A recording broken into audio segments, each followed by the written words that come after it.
Well, good morning, good afternoon, or good evening, depending on where you are in the country, in the world, and whether you're watching this on live or replay. It's much better live. It's much more fun because you get to say things like, "Hey, Trinidad in the Caribbean," chiming in, or Caribbean, I suppose I should say it as an American. But there you go. And Nairobi is here. And Shadow K101 says, I'm watching this while making an app in Delphi. Well done. You won't hear me clapping because of my noise cancellation. I'm sorry I look a bit like a caveman. I am super busy at the moment. And I just spent a lot of time getting this app demo ready. Today, no slides, all demo. It's going to be all app demo today because it's a cool demo, and the code is relatively interesting stuff to work out how to spy and all that kind of stuff. For some reason, Boyan was going to be elsewhere, and now his event got rescheduled. So, hello, Boyan. He's back with us as well. So, we always like Boyan hanging around. Thomas says hi from Austria. And Nigel says, nice one, Boyan. Yes, yeah. And he also says hi from sunny southern England. Fantastic. It's been raining a lot in the Dallas area, kind of near Frisco, northern Dallas. But yeah, it's been pretty wet and disgusting.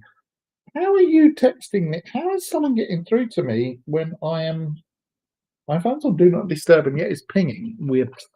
What else have we got? So yeah, hello, Jim. Yes, I was with Jim Hunter a little while ago at the Orange County Delphi Users Group. Who else have we got? A few people coming along. Nigel says 1801 here. Nigel, no one in America will understand what you're saying unless they've been in the Air Force or something, and maybe in the military, but probably. I mean, they refer to that as military time over here, and I can tell you that majority of Americans I know, certainly in my family, just go, "What's 1801? It's 6 p.m." Because that's just how America works. It's going to do it the different way. Stephen is in Chichester on the south coast of England. Oh, I miss the cliffs of Dover. You know, I feel like Vera Lynn. There'll be blue skies over. Oh, poor old Vera Lynn. Bless her. She was the day. Stephen K in Ireland. Hello, Stephen. Hope you're doing well. And what? Martin says he watches the stream in an application he made in Delphi. Sorry, I didn't mean to cough. It was shocking, but not that shocking. Wow, good job, Martin. Yeah, that's great. And Richard Hatherall, great friend and super MVP and tech partner. He's both of those. He's like he's got all the badges. Hi from sunny England. Hmm. Yeah, it's I'm kind of jealous. It is getting sunnier here, but it's been horrible. Good evening from Poland. Dzień dobry, my friend Peter. And hola in Mexico from Francisco Alvarado. Hi from St. Petersburg in Russia. Fantastic. And yeah, yeah, yes, I know what he's talking about. Yes, I'll read the manual. I like your phone tone, Star Trek. Yes, you spotted it. I am a terrible, terrible geek. Which reminds me, I must make a note because when I move shortly, I'm going to get out full size. I've seen a full size cardboard cutout of Spock. It's going to be my background when I move. It's great. New text message inbound. Yes, correct. Hi from Germany, from Algamissen Dian Krugersheim. Oh, okay. Oh, Diane Krugersheim. Okay. And Gregory Berseguet in France. Thank you, everyone, for checking in. I do appreciate it. It always makes me feel like I'm doing something sensible. So, as I said earlier on, I don't have any slides today at all. And the reason is that the demo I'm going to do is a pretty heavy duty demo. My dog is sliding around all over the floor for some reason. What's up with you? What's the problem? But I've got a couple of things I need to mention. First of all, if you speak Portuguese at all, you should go to this URL, and it's a webcast about Delphi. It's It's a podcast, but a webcast as well. But they are a bunch of Brazilians who do this. I think Kylian Eminem is kind of like the central driving force behind it. But very, very interesting. Go there and it'll take you to Spotify. And if you've got Spotify, it'll open on their page and then you can decide whether or not you link to it. And while we're on the subject of Brazilian things, you should also probably go to this page if you're Brazilian. GDK and a bunch of MVPs are doing a grand tour of Brazil. It's all very exciting stuff. Actually, it's pretty interesting. Let me put up a QR code for that event. Just there. If you prefer to scan QR code, scan that, and you'll go to it as well. And while we're on the subject, there is also a AI training. Now, those of you that read our emails, because I know not everybody does, some people choose not to, which is fine. But I wish you would, because I would try to cut down on the spam and make it so that when we send you stuff, it's actually useful. But this is going to be coming out in a future email, probably tomorrow or the next day, about some AI training going on. You're going to see a lot about AI coming up this next couple of months. We've got a big competition we're planning for two things. One is if your app includes AI in it, and you've done a really cool use of AI, we'd like to see it, and we'd like to do a bit of a showcase for it. And there will be some prizes. We're still working through what those prizes will be, but yes, there will be some prizes. And also, if you have got a great add-on that works in Rad Studio and integrates with AI, it could be anything. I've got some ideas. If you're not sure, or if you want to email me, if you say, hey, I've been thinking about doing something, but I could do with some inspiration, email me and I'll give you some inspiration of stuff you could do. But meanwhile, if you want to know what can be done already, then go to this website or click on that QR code and learn all about it. They've got a tour. They're doing a US tour, and they're currently. I had a chat with Marco G from GDK this morning about picking the right cities, because the United States is so huge. I mean, it's absolutely enormous. It's picking the right cities if you're going to the US, but they're doing it in other countries as well. So go there and have a look. And whilst we're talking about that, of course, they are the same people that are running the Delphi Summit, which you got to go to if you can. I know not everybody can. I say this every time. I'm sorry. There are events in Brazil. There are some events in Germany coming up, and there's some events in Spain and Portugal. The UK Grey Matter have got an event coming up as well. So there are others as well, but this one is going to be the biggie.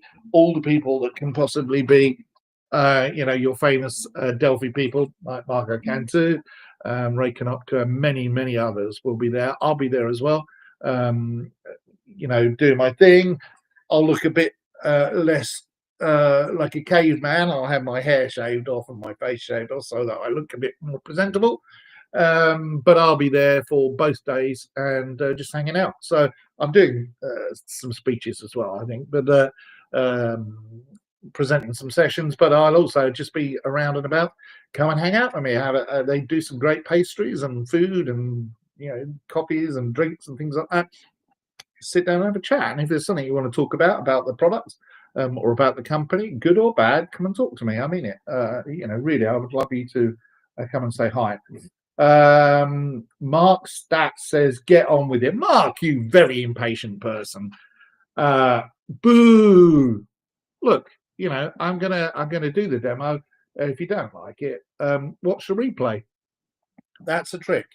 If you don't like the chatting beforehand, if you think, I wish he'd shut up and not talk about stuff like the Delphi Summit, watch the replay. It's not, I don't paid for how many people watch it. But you can scroll through whenever you see my face talking like this. You can scroll through it. It's as simple as that. But some people want the opposite. Some people want me to talk about things and say hi to people in Peru, for example. And I get it, Mark. I'm not picking on you, but you're kind of blunt and a bit rude. So I'm just mentioning it. Greetings to you, my friend. Yes, greetings to you, Belka here. Bel here, yes, Belka. and all the others as well. You lots of things. And Nigel says he met Vera Lynn once. There you go. Where was it? Awards and cadets at Brighton Greyhound track. Ah, yes. Well, the less we say about greyhound racing, the better, I think. Okay, so in order to make Mark happy, let's go on to the. Well, he may not be happy anyway, but sorry, Mark, if I annoy you, I know how it goes. But what we're going to do is we are going to. Hello from Italy as well. We are going to share my screen. Because today I have no slides. Peter says hello. Hello, Pete. How you doing, mate? Good friend of mine. Watcher is how he says. It'll. So today we're going to present no slides, and the reason is that I've got quite a lot of code to show you. So the best way of showing what we're talking about is two different things. So first of all, the idea behind today's webinar is to show you how you can do one of these automated tracking apps. So if any of you have ever worked for someone like Upwork, or a few others have got it as well, maybe even work in a company that does an activity tracker and tracks your time. There's a few agencies that do it. I think Salesforce have an app that does it as well. And you've wanted to know how it works. Now, how does it know that I spent, an hour playing solitaire instead of, presenting a webinar? How does it know that I was in Rad Studio in editing a file, instead of doing the other things that I should be doing? And that's what I'm going to show you today. Now, there are a couple of ways of doing that. The first way, and I'm just going to grab my form. Let me find the right form, not that one. Hold on. There are a couple of ways of doing it. Now, the hard way of doing it is this, okay?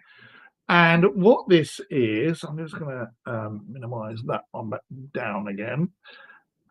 What this is known as is a computer-based training procedure callback. Okay.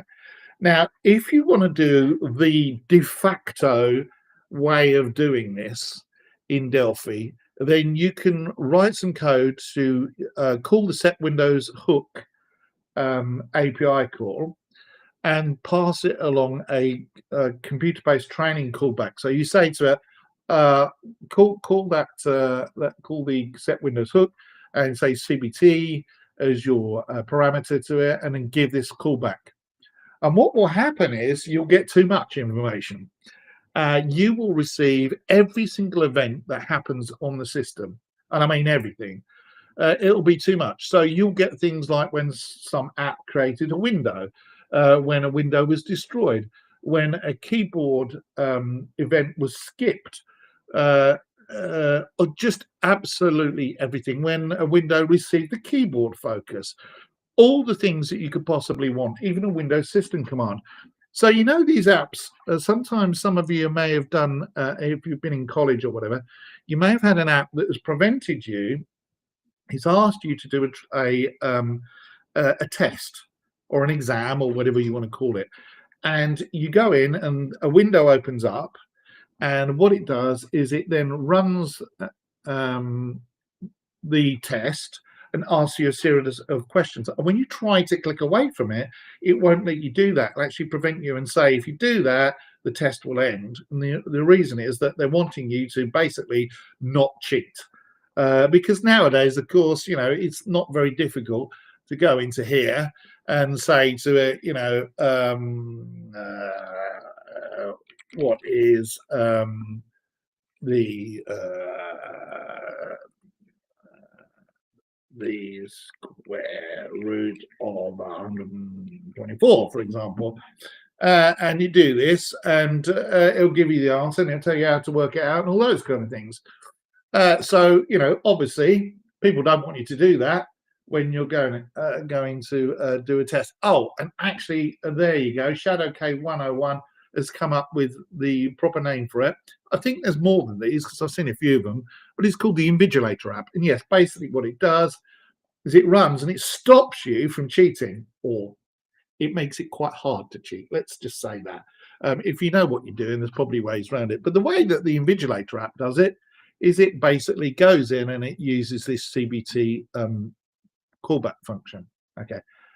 But it's hard to do. And the reason is that you actually need to create two DLLs. You need to create a 32-bit DLL and a 64-bit DLL. And then the proper way to do it is you use this set Windows hook X function, and you set a particular value. And what will happen then is every app on the system will have your CBT callback function DLL injected into their code. Now, it does it in a safe way, because otherwise, wouldn't it be the ideal virus creating version? And one of the problems is that actually you can end up being detected as a virus. So you have to be a little bit careful and sign your apps and all the rest of it. I'm not going to show how to do this today, but if there's enough interest for it, then I will do a webinar, which would be quite a complicated one, where we would use this function and do that. There are other ways of doing this, okay? What we're trying to do is track activity on the system, not prevent people from doing things. You could do it with this and then hook all these events. And when people went into a window, you could grab the title of the window and you could time how long they were in there and all those kind of things. It would be a relatively complicated app for me to show you, but it's possible to do. The other thing that you could do is there is another facility, which is this one. Okay, now this is all in, I believe, Spanish. Yes. But you can get this particular library from Get It. If we go into here and choose Get It Package Manager, and this is, by the way, I'm going to show you a different solution that doesn't use this code either. So, but I'm going to show you how this works so that you can get the general idea. So, if you just type in WMI, what WMI is an instrumentation, a machine instrumentation. And it allows you to get all sorts of information about that machine. So if you really wanted to spy, and I don't want to call it spying because it's not really truthful, but basically, if you really wanted to spy on someone, then you could do that. You could actually use the WMI nefariously and spy on everything, like their processor information and stuff like that. Now, this is one way of actually using this particular facility to get a fingerprint of the machine, for example. So if you were trying to write a licensing app and you wanted to make sure that this machine was definitely the machine that you wanted to take a fingerprint of it, there are libraries out there to do that, but you could also use this WMI library, okay? And what does it look like? Well, I'm going to show you. I'm not going to show you on, by the way, when I go to the app that's linked from the Get It repository, it goes to their website, which generates a warning on my antivirus. I think it's a false positive. And in fact, there is a false positive at the moment for the 64-bit compiler, which is a bit annoying. Nothing to do with us. Sophos have made a boo-boo, and we have contacted them. But sometimes these happen. But this person's website, which is Neftali Delphi, is their actual website. It's here. I find an error. But if you wanted to see their open source code, you can go there. However, you don't need to do that, because what I've done is I've actually got their app here. I've installed it via Get It.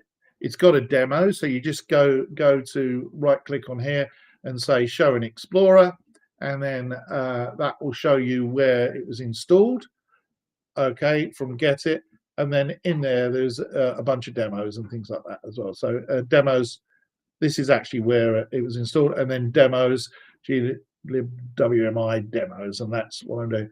So what this does is it's a kind of cool app. It's all got things written in Spanish. So this is not how I'm going to do it, but this is another way of doing it. So what this has got is got this little component here that comes when you install it from Get It, called Process Info. And what that does is, amongst all the other lots and lots of code that they've got, is it pulls up a bunch of information. And let me just go to where it is. I think it's called Process Info. One. Yeah, it's this. I think it's that there. So what it does is it comes up with a bunch of properties, and you can get things like the handle of the apps and the description and the rest of it. And you might say, well, that's great. Well, what does it look like when it's running?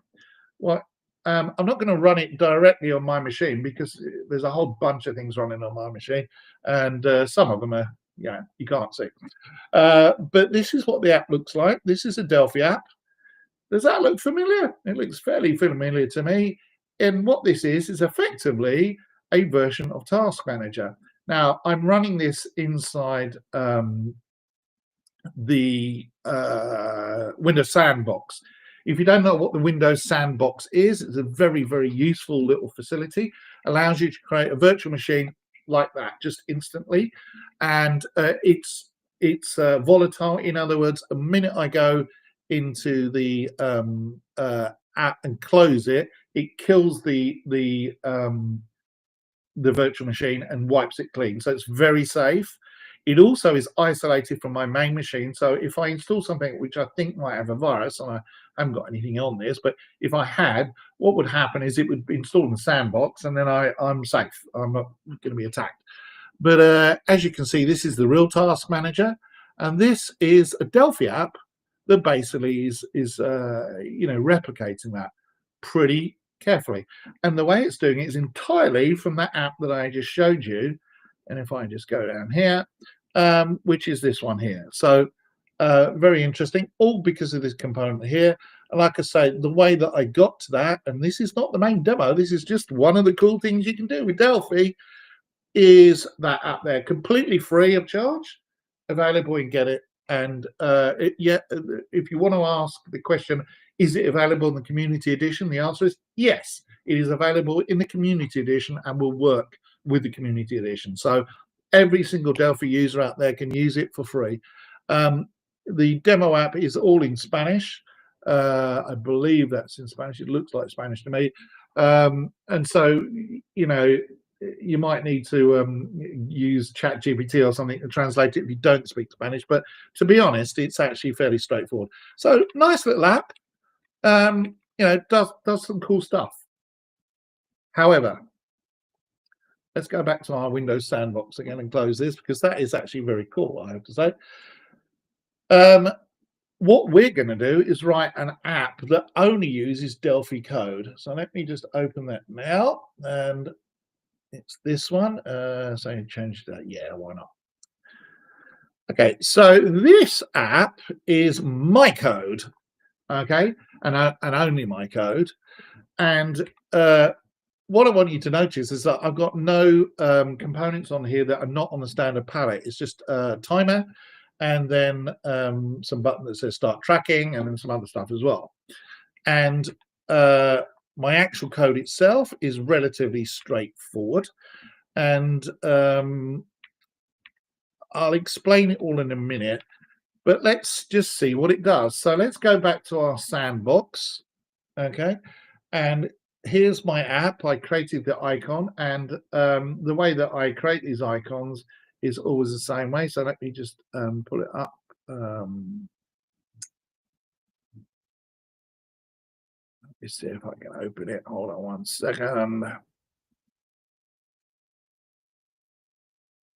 So the way that I created it is I just asked ChatGPT, create an icon for a time tracking app.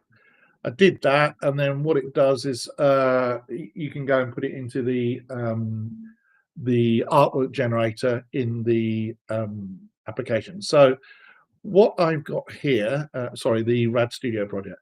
What I've got here is I've got a couple of apps open just so that something comes up. So I have my favorite tool called Everything, which is an instant search tool. If you've never used it before, go to voidtools.com, because it is absolutely amazing and it's completely free. Voidtools.com. It is fantastic. Once you use this, you will never use the Windows search again, because this is instant. I mean, if I picked a name like asterisk.bmp, all right, I don't have any, but let's, because this is a sandbox, JPEG. See that? Instant search across the whole system. I love this app. I think it's awesome. But anyway, let's have that there. The other app I've got is the number one tool. I haven't installed Ultra Edit on this machine, just because, as I said, it's volatile and I don't want to use up my licenses. But I've got Notepad. I've just literally installed Notepad++ from their website, using the links and being very careful of their spammy, virusy links that they've got on there, because they've got some nasty ones. And install Notepad++, so you can see it's got changelog open, and I've got the command prompt open, so you know, this kind of stuff, and you know, Windows Terminal or command prompt. And the other thing that I've installed is WinMerge.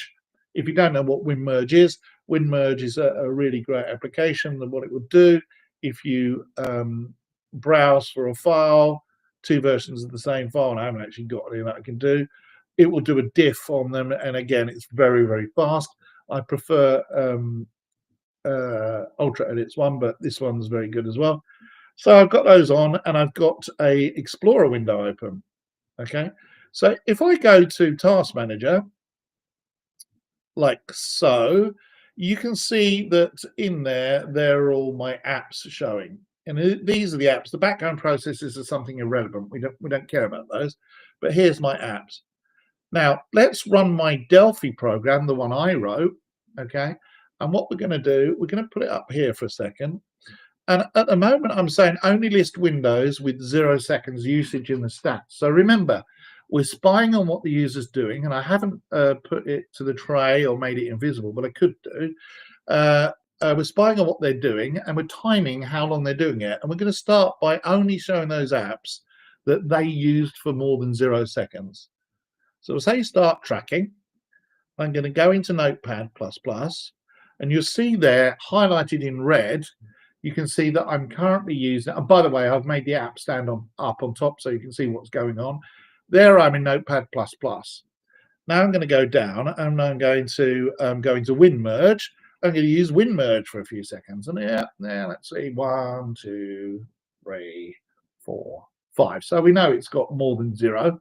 Okay, and then the last one what we'll do, we'll just go into Terminal, like so. Hold on. Oh, it's behind this window. All right, let's minimize this window for a second. So open the terminal and do a /s or something like that, and that's going to take a few seconds, and I don't know, dot and all the rest of it, and that's it. And so we are going to go back to our time tracking app, and we're going to say stop tracking. You see it's ticking across here every second. And so it is listed the apps that we had open, and then it's come along and it's actually shown statistics. And I did it in a list box so that it was easy to understand. But as you can see, I used the command prompt for 3 seconds. I used Notepad++ for 22 seconds. I used the time and activities tracker, which is this app, and we could filter that out. It wouldn't be difficult to do, and we'll do that in a second. The administrator command prompt, 19 seconds. So the reason for that is that something's calling the command prompt. Oh, dir/s. Okay, we'll talk about this in a minute. Command prompt and then WinMerge. Now, at the moment, what I've done is I've made it so that every window that you open is different. Okay, so if I do something different in the command prompt, like I run Notepad++ or just regular Notepad like that, I will get a different, oh, of course it won't work, duh, it's not installed on this little thing. But if I ran a batch file or something like that, the window command prompt up here would change. Now, how does that benefit us? Well, let's just run it again, okay? And we're going to go down to, let's minimize this because we want it out. We're going to Notepad++, and let's say new window. So 1, 2, 3, 4. go to here and say change log, and you'll notice at the top it's changed 1, 2, 3, 4. Let's go into the web browser and we'll just Google some stuff. So let's go for Embarcadero or something like that. Whoops, I spelt it wrong. So yeah, I'll do that. Yeah, I don't care about this. And go to the website. And cool. Okay. And then what we'll do is go back into our app. And as you can see, cross-platform development, stop tracking. And now you can see that in the prompts, Notepad++, we spent 8 seconds working on a file called new one, which is what is the default is when you create a new app, a new file. Cross-platform development software, that's our browser window. Google search, where I misnamed the search, I spent 1 second doing that. I spent 30 seconds looking at the change log in Notepad++. My time and activity center, which I've not filtered out of the list yet, but could do, I have spent 12 seconds in. The command prompt, 19 seconds. Google and one more page, profile one, select and misselect. And so you can see, we are not only are we tracking which apps is the person using, but we're also timing them as well. And if I wanted to do all of them and say that I didn't use it at certain windows, which is quite possible, then I can untick this and it will do it. So that's pretty cool, you know. And now let's look at the code and see how we do this, because it's actually relatively straightforward. And I will be posting this code on our website, well, probably on the blog in the next day or so. But what we have here is a couple of little tricks. So when we start off, the first thing we do is we set a flag to say whether we're tracking or not. And by default, we're not tracking. We create a list, a string list with the list of active windows, and just to make sure that they're sorted in a nice order and look very cool and all the rest of it, we will say it's sorted. And now that it's sorted, we can also say that we don't want to, we can ignore the duplicates. And so that's what we're doing. We ignore the duplicates. And that means that if we list that window multiple times, let's say it's open several times, it will ignore that duplicated title. And that will be quite important, as you'll see in a moment. The item height, we want to create the text item height of this list box here to be slightly bigger, and in fact have a border 3 pixels high than the size of the font that we've chosen. So I happen to have chosen for this font 12 point Seago UI, which is Microsoft default font.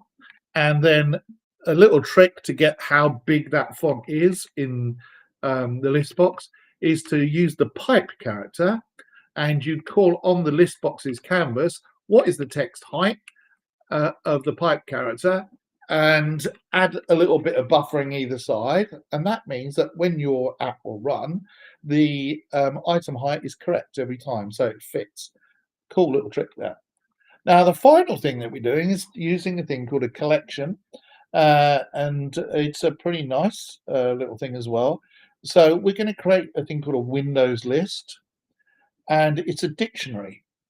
Now, what a dictionary contains is a list of things in a thing called a hash table. It's very, very efficient, and it has a key and a value, and that's how I've done it. Now, I could have had this be some other arbitrary class. It could even be 2 integers, but it doesn't really matter. This is how this thing works out.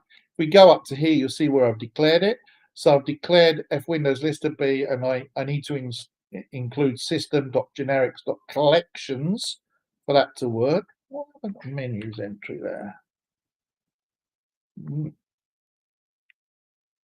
You, Mr. Menu, should not be there. Let me just this doesn't need to be here. This is because I was testing something out earlier on.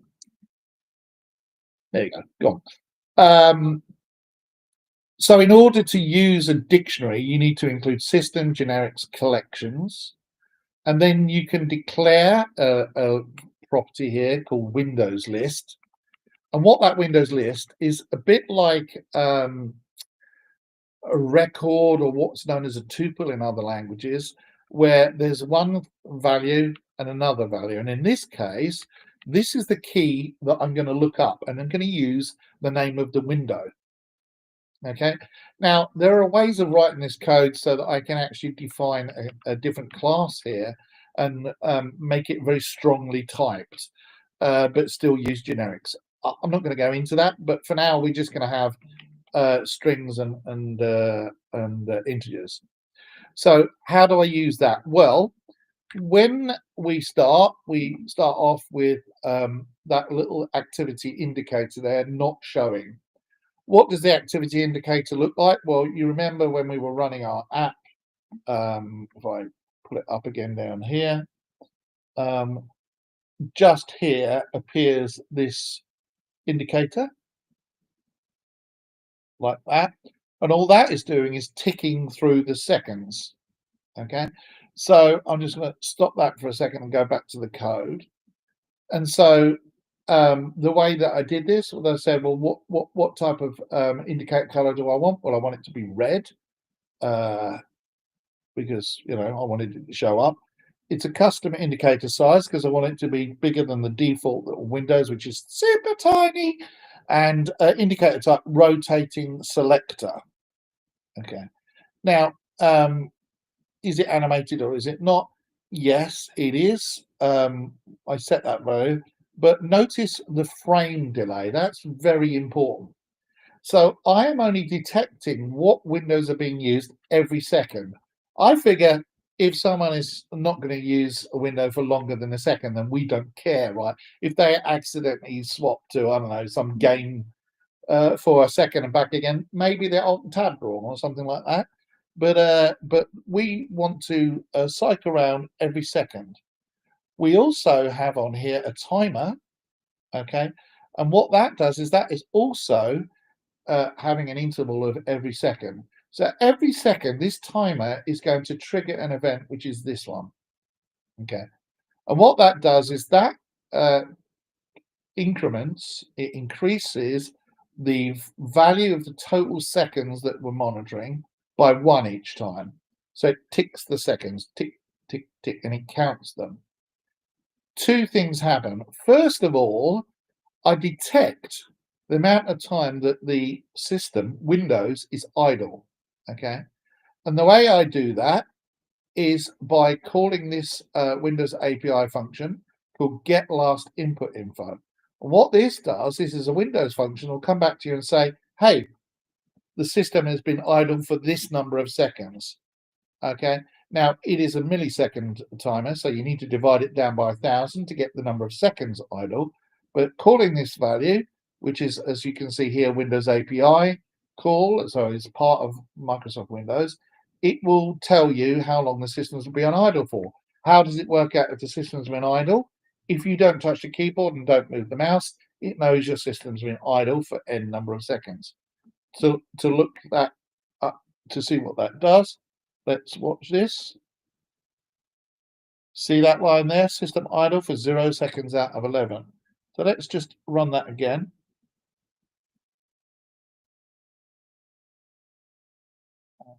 Click on stop. 5 seconds out of 7 idle because I didn't touch the keyboard or the mouse. So it knows when it's been idle. Now this is used in other facilities because if Windows is idle, you might want to run some long-winded process like, I don't know, indexing some data or searching for extraterrestrial life, or trying to work out how to say good morning in Spanish. or something else. You can calling an AI or something else. And you can do that when the system's idle. So you can literally say, is the system idle? Yes. Okay, let's go and do something. And you might trigger it after 5 seconds of idleness. Okay. So that's part one of what it does, and that is counts how long it's idle. If the system has been idle for more than 0 seconds, then it adds 1 to the total number of seconds that it's been idle. So I'm counting how long the system is idle. The next thing I'm doing is calling this function called get Windows list. And what this does is calls refresh data. And there's a reason why I'm calling it like that. And what that does is that gets all of the task windows. This is a function that I wrote. It was based on some research I did on the internet. So the first time that you call get task windows, you say clear the list. Okay. So when I'm running this, if I click on start tracking, the first time it calls it and says clear the list, because we don't want to add on to this. If I wanted to, I could add on to it and say keep summing it up until we're ready. But the first time it clears that list completely and resets all the counters back to 0. Okay. And then comes back and says, oh, it's this one. Okay. Now, I've noticed a little bug in my program. We'll talk about it in a moment.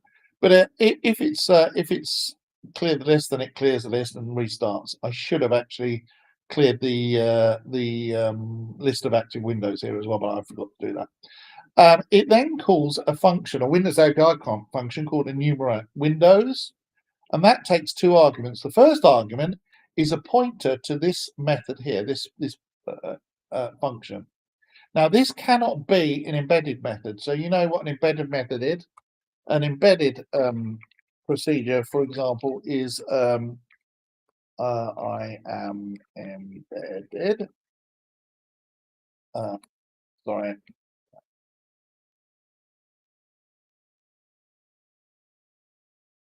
So embedded is where you do something like you get the general gist. So this function here, the @ symbol means give me the address of whatever this is, which is this here. So it is passing this over to a Windows API call, giving the address to execute of this function, and then sending a value, which we'll talk about in a moment. It cannot be this style. So if I did @I'm embedded here, it wouldn't work, because the reason is that these embedded functions are slight, their signature, which is the correct term for it, doesn't work for those API calls. It has to be this style here, so separate. The L param is a parameter value, it's a long value, okay? And what I'm doing is I'm passing it that string list, the active windows, and it's an address again, and it's just because of the way these are set up. What it does is it says, right, okay, this function will go and find all the windows on your system, on your Windows system, and for each one, it will call this process here, okay, for every single window that's there, okay, and it will pass the information over in a way that you can decode. So lparam in this case is the string list. So what we do is we cast the lparam back to a string list, and now that we've cast it, and there's another way of doing it as well. You can say lparam as t-string list, but in this case, we're going to assume it works.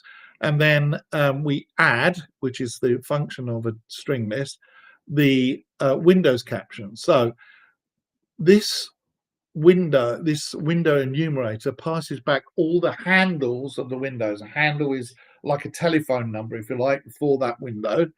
And then we use that telephone number, which is not the right term, but you get the general gist of what I mean. Home address, mailbox, whatever you want to call it. And then let me just block this person. Goodbye. It passes it across, and then what we do is we say, oh, okay, thank you for that. Is that window visible? Okay, and that is a Windows API call as well. Okay, if the window is visible, because we don't care about ones that are invisible, because don't forget, they can't be using directly an invisible window. They could be playing music or something, but we're not really worried about that. We're looking at the tasks they're actually doing, you know, on their system. And If it is visible, well, there's a couple of other things we can do. We can say, is it an owner window? We don't want to do that in this, but that I've left that in there in case you need to do that later. And then we get a pointer to the value of a couple of things in their setup of their window. So when you create a window using the Windows API, um, not quite sure what it means, but thank you very much. Okay, yeah. Um, we say, is the style an application window? Okay, now that's quite important because there are a lot of windows that get created on Microsoft Windows that are not from an app, and you can get all sorts of weird pop-up windows and icon windows, in the toolbar, taskbar at the bottom. Those are all windows as well. So we're actually only interested in tracking those windows that belong to the app itself. If all of that is correct, it is an app window, then we add to the string list the caption. Okay, so get Windows caption, what that does is calls yet again another Windows API call. And there's another way of doing this as well, but it calls an API call that gets the caption of the window. Okay, and that is the text of the window. So if you're looking on here, the text of the window here is this, because that's how Microsoft Edge works. Chromium works the same way as well, Chrome, I think. But if you look at here, you see this up here where it's got the window, the oops, hang on, let me just pull it back up again. Hello, where you go? Oh, because you're top mouse, aren't you? Go away. That's why. You can see that's the text is getting the Windows caption. So it does quite a lot, and most of it's kind of jiggery pokery, dodgy, weird stuff, but it's actually quite straightforward. I've encapsulated it all into a nice little unit, which I will publish later once I've had a play with it. I did get some inspiration from some web pages, and also that component that I first showed you, I also used it from there. So it gets all the task windows, and once everything's good, then it passes that over and says, oh yes, I want to fill my active Windows control up here, this string list with the name of it. Now, when I hit the button to start tracking, what it does is says, am I already tracking? No, I'm not. So it changes the caption on the button to say stop tracking. It resets the number of seconds we've been tracking to 0, the number of number of seconds that the system has been idle to 0. It then refreshes the data and enables the timer. Okay, if and then it just toggles this tracking. So if it was not tracking, it now is tracking. If it is tracking, now it's not tracking. If it is tracking, then it turns on that activity indicator animate property. So that's when you see that little ticking round. It's not actually counting seconds, but it is in effect doing that. Because the timer has been enabled, every second the timer will kick in. And what the timer does is, oh, I've counted another second. So the total seconds that the activity tracker has been tracking. And it looks to see how many seconds the system has been idle. It could be 0 because you're doing something, you're typing on the keyboard or you're moving your mouse, or it could be 1 because the timer is ticking every 1 second. Either way, it will come back with a second at some point. If it's halfway through a second, you might think, well, what happens if it triggers halfway through that idle count? Doesn't matter because it'll catch up because of the way it works. If the last idle time, how long it's been idle, is greater than 0, then it increases that idle counter, gets the list of windows, and then lists those windows in the list box. So here's my list box. Begin update, which I should really have wrapped in a try finally, like this. And the reason to do that is if you don't do that and it crashes, your window will, your list box will never update again. It'll look weird. You'll get like a weird space in the middle when you move it around. It clears the number of windows that they've detected. List them all out. How many detected windows? You remember we were storing that in that active windows list, which is a string list. Is it the active window? Well, we already know what the currently active window is because we stored that.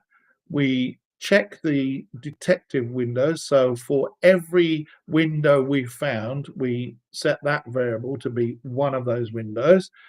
We look at the detective window because we've got the text, the caption from there. And is it the active window? Is it the same? Yes, it is. Then we do something different. So if it is the current active window, what we do is we add current to it. So let's just see how that goes again, just to remind ourselves. So here it is. I'm going to run it from scratch because there's a little bug in it that I noticed. So run the activity tracker, click on start, 1 second's triggered,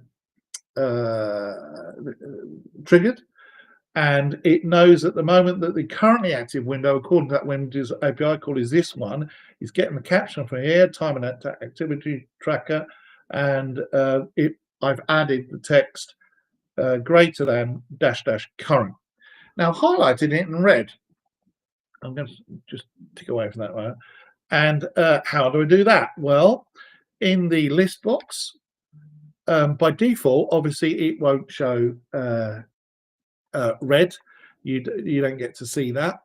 But what I have in the background is a event, sorry, that says on draw item, and what it says is if the item that I'm about to draw has got this in it, current, then we will set the font color to red. But by default, that gets reset every item that you draw. And then I text out on the left of the current place in the list box where I should be drawing, and the top, I draw out the text of the item. Okay. And it looks more complicated than it is. It really is not complicated. Okay. And you can fiddle around with these controls and change various colors like the parent font and all the rest of it. But in terms of this making it so that this will work, you need to set the style to owner draw fixed. You can have different sizes in the item. So if I wanted to make the active item really big, I could say owner draw variable, and then another event will trigger, which is an on measure item event, and I can say make it twice as big or 3 times as big. So I could say I think when you on measure item triggers, it's like what's the size, and you can say I want it to be this size, and you can do it. But for now I'm going for the simple option, which is just to make it red. So if we go back to our app that's running in the background and say stop tracking, you can see that it took me 2 minutes to do that description, which meant the system was idle for 120 seconds, 2 minutes, whilst I described what was going on. And you remember it was looking at that. A little bit of a bug in the drawing there. I made a bit of a mistake there, but never mind. And apps actually used, well, it didn't use any because it was pretty much the only one that was working was the activity center, the activity tracker. Simple as that. And that's the current window we have up. So, it's now I would change this to say don't record it as being active if the current system is idle. So that's the only tweak I would add to it. But other than that, it basically works. And that's it really. So not massively difficult, and it does fulfill the objective that we had. Oh, it's my poor old dog. What's up, dog? The objective of a time and activity tracker. It explaining how it works is more complicated than it is actually to get it to work. The tricky part is probably this module here, which allows you to do the, what window's there and what's the caption, Windows caption. But honestly, the code for that is not that difficult.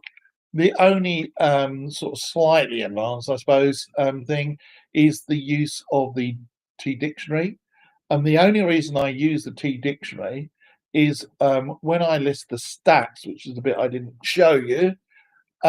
First of all, we add a couple of blank lines into the box. So just pull that back up for a second. We add a couple of blank lines, then the word statistics actually used, so because we got that ticked, and we list that one. How do we get that value? Well, we go back and we are listing every statistic, which is a T pair. It's a type of value from this T dictionary, a T pair of a string and an integer from the Windows list, which is that dictionary there that we've got. And we are cycling through it. So stat now contains a value that's got a string key and a string value. That's what this pair is, a value, and that's what a dictionary does, is it has a key and a value. And we say, should we list any apps that have got 0 seconds? Then speak to you later, Stephen. Apparently his visitors arrived. If we are saying should we show apps with 0 values, and if we say no, we shouldn't, and the value of that statistic is 0, then we don't show it. Continue makes us go back to the loop again, ding ding ding, and we'll not execute that line. If we get through to this line, so in other words, that's not checked, or the stat value is greater than 1, then we show the key, which is the Windows caption, equals, and then the value. And then I just do a little thing here to say second or seconds. I'm very OCD is not the right word, very particular about if it's 1 second, it should say 1 second. It should not say 1 seconds. I really hate that. And the other thing that you see people do sometimes is they do this. That's just plain lazy. You don't need to do that. Just write a little routine like this that just says, is the value 1? Then say the singular of something. If the value is 0 or greater than 1, then say seconds. It really, really drives me crazy, but there you go. Anyway, so all it does is pluralize that value. So it will say X number of seconds. Okay. And just to round it all off, add window to stats. If the window is active, then we will count an additional second to what's going on.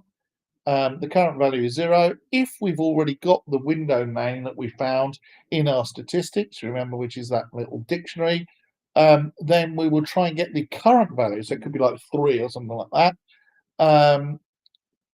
And set the current value to the value of how many seconds that window's been open. The new value is the current value plus that seconds, whether it's a 1 second use or 0. And then we add it to our Windows list dictionary. So there's our dictionary. And then we add the value of the window and the actual how many seconds it's been active. As I said before, it looks more complicated than it sounds. Once you look through the code, you go, oh, actually, that's really easy. But it uses some kind of cool features of Object Pascal / Delphi. Because you get people say things like, oh, well, Pascal, yeah, I remember Pascal, and they think of something from 40 years ago. Pascal from 40 years ago doesn't have things like T dictionary. Okay. It would not be able to call all these Windows APIs, for example, which are included in Delphi by default. All you need to do to use those is you use the Windows API reference here in the uses, and off you go. Simple as that. Not difficult at all to write, and so it does kind of pain me when people think that Delphi is some way an old-fashioned language. Simple as that. So that's it for now. I wanted to show you more of a demo than show you slides. It is possible to extend that far more. If I wanted to, I could make it so that when you ran the app, it minimized to the system tray, for example. Down by your time, there's a system tray, and you see icons in there. Well, you can do that in Delphi very easily. Um, the other thing I could do is make the window completely invisible. So when it ran, you can't see it. I could make it a system service, a Windows service. And so not only would it be invisible, but users wouldn't even run it. It would actually be running on Windows. And I could detect, for example, if the computer was idle. So if someone says, well, uh, Jim used it. Sorry, Jim, not Jim McKeith, but you know what I mean. Jim, let's play Jim McKeith. Jim McKeith was using the computer, and if you had your little log here and it was a Windows service, you could track and say, actually, no, Jim was not using that computer at that time. And the person that was using it was John Smith, because we can get that information, the username that's logged in, and here's the windows he opened. So if you wanted to say who went into the command prompt and ran a reformat on some drive, or who was running a game, which is what I forgot to show you. But I had, I should show you because it's quite funny. So let's go back to our app again. So let's just run a sandbox again because that was something that I forgot to include. So we start tracking again, and this time we're going to here, and we're going to minimize this out of the way. And let's say that we are playing Google Solitaire. And the boss comes along and say, you better not be playing Solitaire again. Every time I come in, I see you playing Minecraft or whatever. And actually, we should talk about Minecraft as well, because I'm going to put that, not Minecraft, Minesweeper. But if you're any good at writing apps, you should probably have a scan of that QR code, because there's a competition at the moment with a prize for Minesweeper, and it's very cool. It's by one of our MVPs, maybe a couple of MVPs, I think. But anyway, so you say to the boss, no, I swear I wasn't playing Solitaire. No, I was on the Embarcadero website. And he's like, yeah, likely story. Meanwhile, your secret tracking app goes in the background, and dun, dun, dun, dun, you've been busted, because it's discovered that you were playing Google Solitaire. And it would be the same if it was an actual game installed on here, because this sandbox it's a very basic, it's deliberately designed for testing and sandboxing apps. So it comes with like nothing. There's nothing installed on it. Literally, look at it. But you can say, well, if I was playing real Solitaire or Minecraft or Minesweeper or something like that, it would also appear in here as well. And as I said before, you could filter out the time tracker.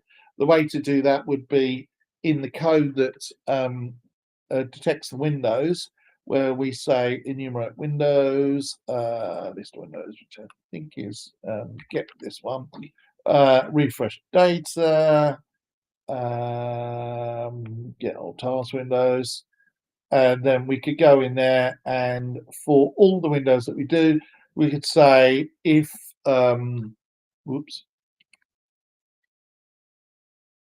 if not plain text, get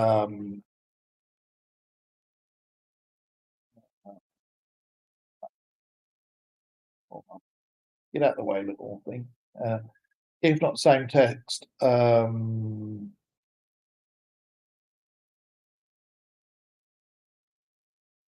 we would probably want to store this, okay, because that would just be inefficient to do it that way. And then what do we call it? Time. What do we call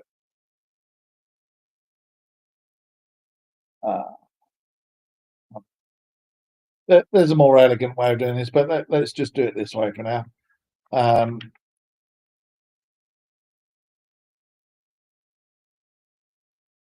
So now what that would do is that would not add our own time tracker to the list.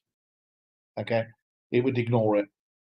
And you could call that anything like the actual proper way to do it would be to have a parameter set somewhere that would say what the app name is. So you would need to get the captain of your own app and say, here's a filter list. There might be other windows that you want to filter off as well. But either way, the net result would be the same thing, that you wouldn't have this line appear here. But you could track people playing games, you could track people using a cheat site. It could be anything that you're saying is unauthorized, and go from there. Okay, so I think that's it for now. Terry says, thank you. Look forward to studying in your app when you posted it. Yes, I'm really busy. I'm moving house on Saturday, so I've got a lot happening.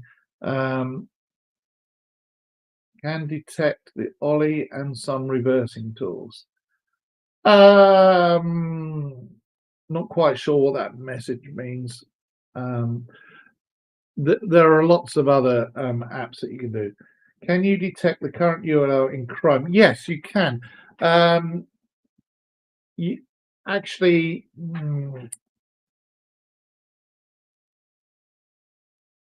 I'm not sure you can do that, and the reason is I think that Chrome would prevent you because it's a security risk.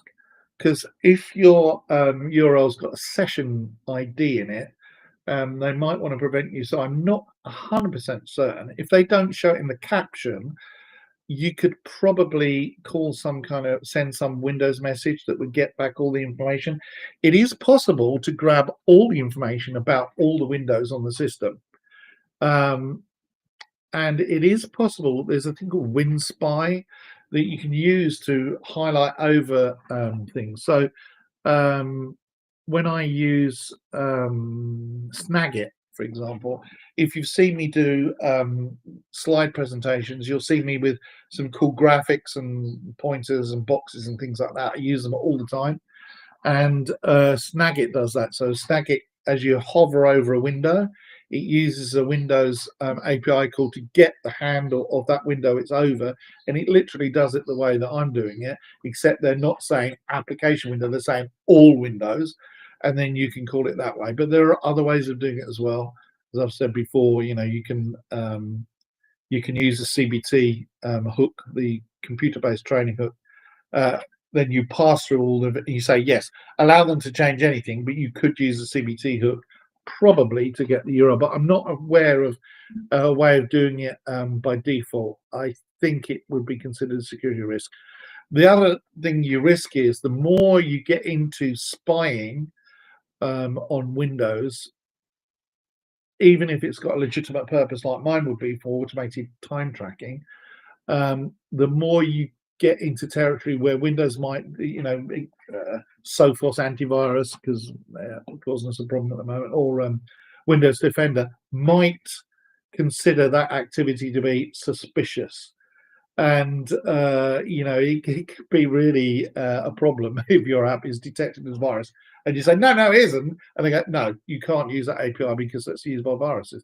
You can say it's a false positive, and if as long as enough of your users say it's a false positive, then you're fine. But you're doing stuff that normal apps don't do. It's not normal for your app to go and look around the whole system and go, hello, what are you called? You can send Windows messages to app windows. So once you get the handle, remember my code, it had a H win, which handle the window. You can send a Windows message to it, and it will come back with all sorts of information: the size of the window, whether it's got a border, whether it's styled or not, all sorts of things. And you saw the demo that I showed you of the task manager version that has got all sorts of information. So yeah, it's pretty good.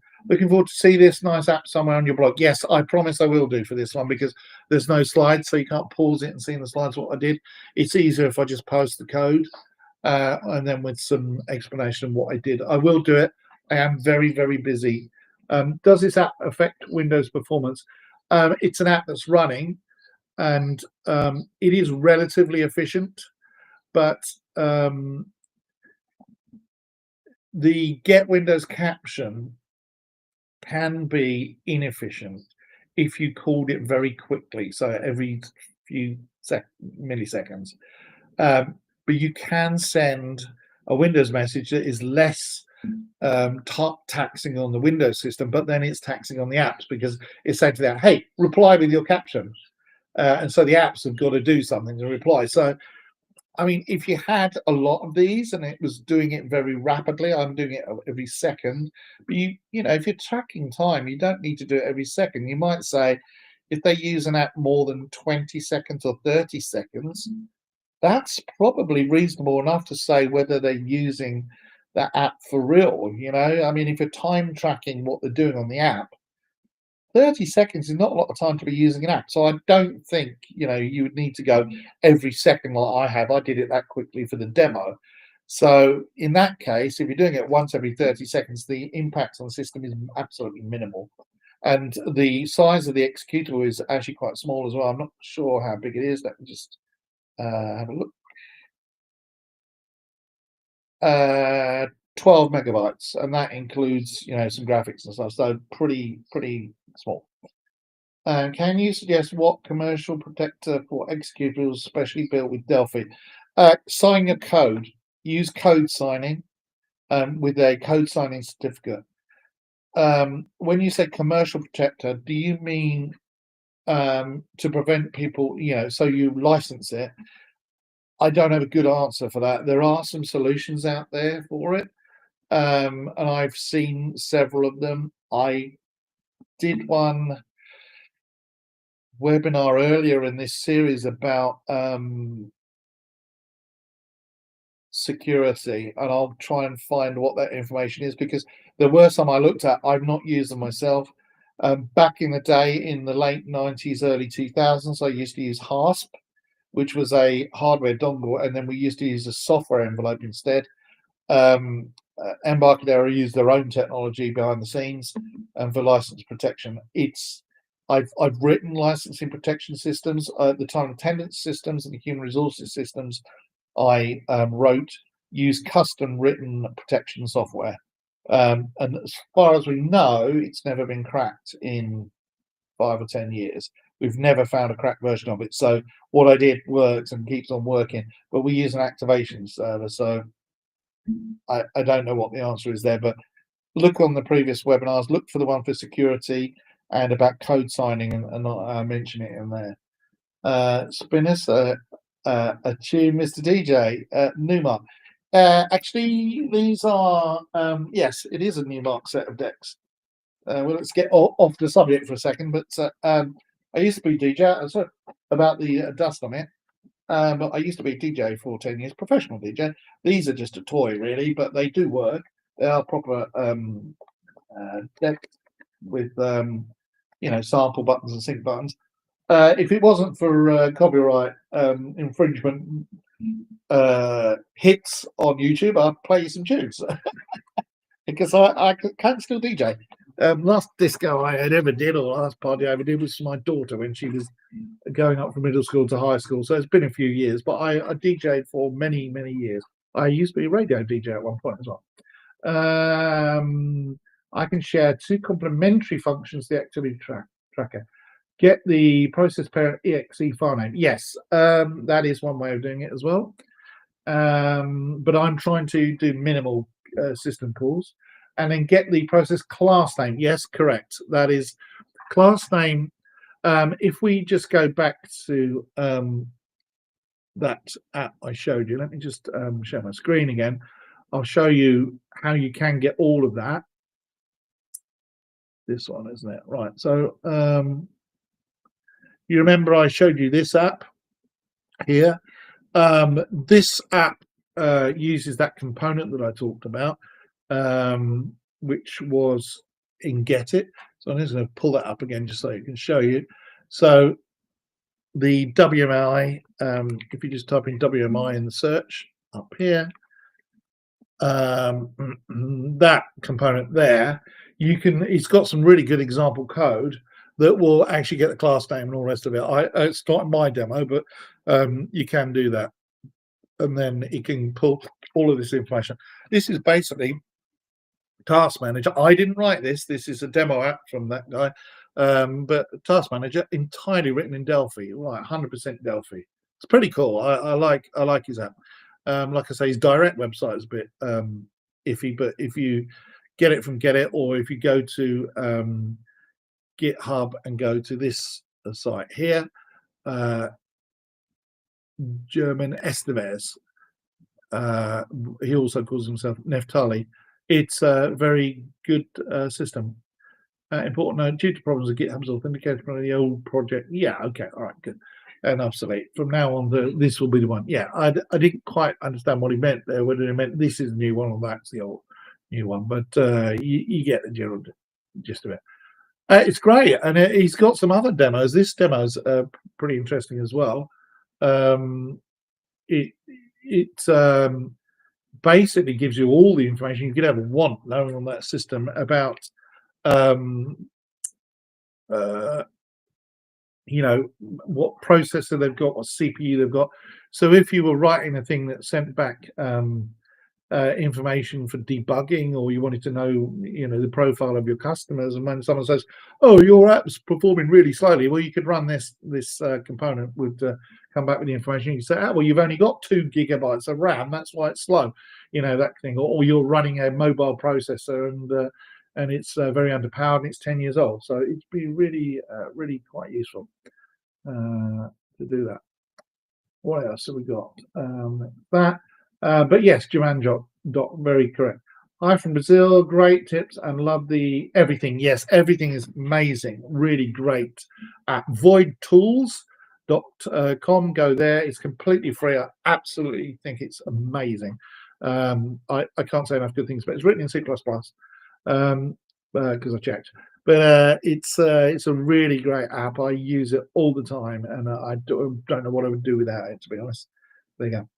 Okay, all right. Well, that's me for today. I am back on Friday, and I forget for the life of me what the one is on Friday. Let me just pull it up.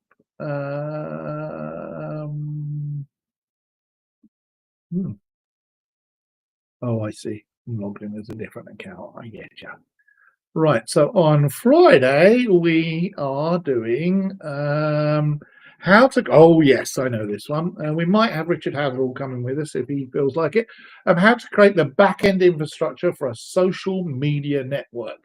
So again, this is going to be another quite in-depth webinar on Friday, and I'm moving house on Saturday, so expect me to be a little bit panic-stricken.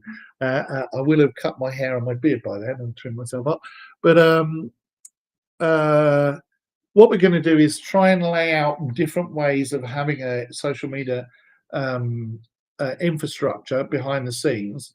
The kind of database technology you could use, and we'll show more than one, not just say Interbase, but several others as well, and probably some Amazon stuff as well, and a few other things as well. But I will see you on Friday, same time as today. And until then, thank you very much. And if you are not sure, if you're new to what we're doing, then go to our webinar site and you can register for the webinars there. We've got some AI webinars coming up, very interesting stuff. And also very important, if you want to know where the write-ups will be for these webinars, it will be on blogs.embarcadero.com. It's also going to be on Learn Delphi soon as well. If you feel like emailing me, please do. I don't mind. It's my email address, ian.barker@embarcadero.com. I do always reply to my emails. I'm very, very busy, especially at the moment. I've got so many things going on. After this, I have to head right out to go and do something important. But I do reply to your emails. I don't want Embarcadero to be some organization that doesn't talk to you. We will reply and talk to you. That's something that I give you my promise. We will not ignore you. So feel free to email me. Talk about the product. Talk about your projects. I'll be very interested to hear what you're using Delphi and Rad Studio and C++ Builder for on our Python products as well. And if you're into AI at all, please email me, because coming up we've got a coding boot camp in the summer about AI. We've also got some other projects that we're going to do with AI as well, putting them into your apps, but also what we're thinking about putting into the IDE. And we're also interested in hearing from you about what you think we could do with the IDE and Delphi and C++ Builder in general with AI. So if you've got some cool ideas like add-ons or extensions or whatever, email me and let me know, and I'll be very interested to hear. And some of your ideas may well make it into the product. So give me an email and we'll see. But in the meantime,